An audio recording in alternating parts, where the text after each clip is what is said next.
ಸಿಗ್ತಾವ್ರು ಏನ್ ಕೆಲವರು ತಾತ್ಕಾಲಿಕವಾಗಿ ತಮ್ಮ ಹೆಂಗ್ ಬೇಕಂತ ಪೈಪ್ ಹಾಕಿ ಬಿಲ್ ತಗೊಂಡು ಹೋಗ್ಬಿಡ್ಬೇಕು. ಅದಕ್ಕ ನಾವು ಇದನ್ನ ತೀವ್ರವಾಗಿ ಖಂಡಿಸ್ತೀವಿ. ನಮ್ ನೀರ್ ಅವಶ್ಯಕತೆ ಐತಿ, ಅದು ತಾತ್ಕಾಲಿಕವಲ್ಲ, ಶಾಶ್ವತವಾಗಿ. ಈ ಡಾಂಬರ್ ಮಗ್ಲ ಏನೊಂದು ಪೈಪ್ ಹಾಕಿಬಿಟ್ರೆ ನಾ ರಸ್ತೆಗಳಿಗೆ ಕಾಣತ್ತೇವೆ. ರಸ್ತೆಗಳಿಗೆ ಕಾಣತ್ತಂದ್ರ ಆ ರಸ್ತೆ ಕೆಳಗಡೆ ಪೈಪ್ ಹೋಗ್ಬಿಡ್ತಾವ, ದೊಡ್ಡ ದೊಡ್ಡ ಪೈಪ್, ಇಡೀ ಆ ಭಾಗಕ್ಕೆ ನೀರು ಸಂಪರ್ಕ ಮಾಡುವಂತ ಪೈಪ್ಗಳು ಹೋತಂದ್ರ ನಾಳೆ ಏನ್ ಮಾಡ್ತಾ ಆಟೋಮೆಟಿಕ್ ಆಗಿ ಏನ್ ನಮ್ಮ KIDB ಅವರು ಸಾರಿ PWD ಅವ್ರು ಪೈಪ್ ಹಾಕ್ರಿ ಅಂತಂದು ಕೂಡ ಪರ್ಮಿಷನ್ ಕೊಟ್ಟರು ಅವ್ರಿಗೆ.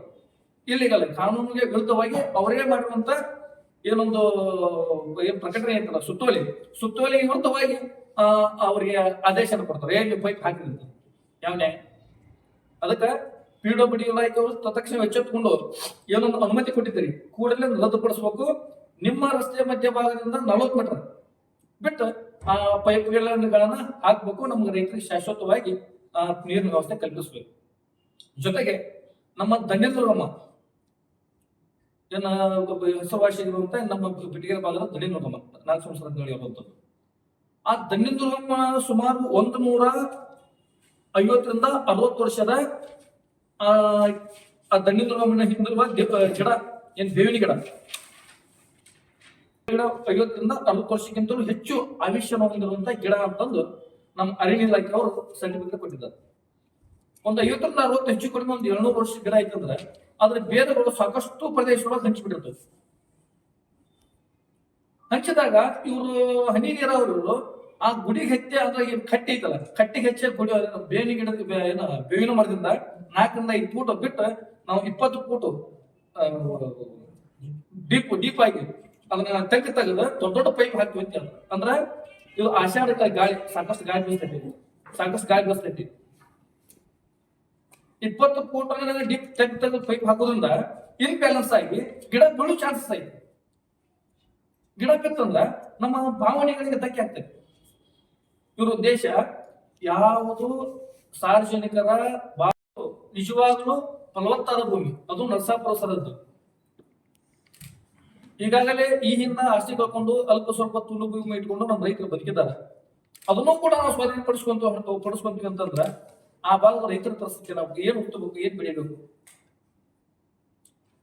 ಜೊತೆಗೆ ಆ ಸುತ್ತಲಿರುವಂತ ಹಳ್ಳಿಗಳ ಪರಿಸರ, ಇವತ್ತು ಚಿಕ್ಕಪ್ಪ, ಹಿರಿಕೊಪ್ಪ, ನಾಗಸಮುದ್ರ, ಬೆನಕೊಪ್ಪ, ನೀರ್ಲಿಗಿ, ಕನಿಗನಹಾಳ, ಹತ್ತಲಿಗೇರಿ, ಈ ಭಾಗದ ಬಿಟಿಗೇರಿ, ಈ ಭಾಗದ ಪರಿಸರ ವ್ಯವಸ್ಥೆ ಅಸಮತೋಲನ ಆಗ್ತೈತಿ. ಜನ ಬದುಕು ದುಸ್ತರ ಆಗ್ತೈತಿ, ಅನಾರೋಗ್ಯಕ್ಕೆ ತುತ್ತಾಗ್ತೀವಿ. ಆ ಭಾಗದಲ್ಲಿರುವಂತ ಗ್ರಾಮಗಳು ಮತ್ತೊಂದು ಹಿರೋಶಿಮಾ ನಾಗಸಾಕಿ ಆಗ್ತೈತಿ. ದಯವಿಟ್ಟು ಆರೋಗ್ಯದಿಂದ ಬದುಕಾಕ ನಮ್ಗ ಅವಕಾಶ ಮಾಡಿಕೊಡ್ಬೇಕು ಸರ್ಕಾರ. ಯಾವುದೇ ರೀತಿಯಿಂದ ಭೂಸ್ವಾಧೀನ ಪಡಿಸಿಕೊಳ್ಳೋದನ್ನ ತತ್ಕ್ಷಣವೇ ಕೈ ಬಿಡಬೇಕು. ಆ ಭಾಗಗಳ ರೈತರು ನೆಮ್ಮದಿಯಿಂದ ಬದುಕಾಕ ಸರ್ಕಾರ ಮತ್ತು KIDB ಅವರು ನಮ್ಗ ಅನುಕೂಲ ಮಾಡಬೇಕು ಅಂತಂದು ಸರ್ಕಾರಕ್ಕೂ ಮತ್ತು KIDB ಮೂಲಕ ಒತ್ತಾಯ ಮಾಡ್ತೀವಿ. ಜೊತೆಗೆ ಎರಡನೇದು ಇನ್ನೊಂದು ವಿಚಾರ ಹೇಳ್ಬೇಕಂದ್ರ ಹನಿ ನೀರಾವರಿ ಏನ್ ರೈತರಿಗೆ ವರದಾನವಾಗಬೇಕಾಗಿದ್ದ ಹನಿ ನೀರಾವರಿ ಯೋಜನೆ ನಮ್ಗೆ ಅವಶ್ಯಕತೆ ಐತಿ. ನಮ್ಮ ನೀರಿನ ವ್ಯವಸ್ಥೆ ನಿಜವಾಗ್ಲೂ ನಮ್ಗೆ ಅವಶ್ಯಕತೆ ಐತಿ. ಆ ಭಾಗಗಳು ನಾವು ಬೋರಕ್ಕೆ ನೀರು ಬಿಡೋದಿಲ್ಲ, ನಮ್ಗೆ ನೀರು ಬೇಕು. ಆ ಗುತ್ತಿಗೆದಾರ ಏನ್ ಮಾಡತ್ತಾರ, ಕೆಲವೊಂದು ಗುತ್ತಿಗೆ ಪಡೆದು ಹೊರರಾಜ್ಯದವರು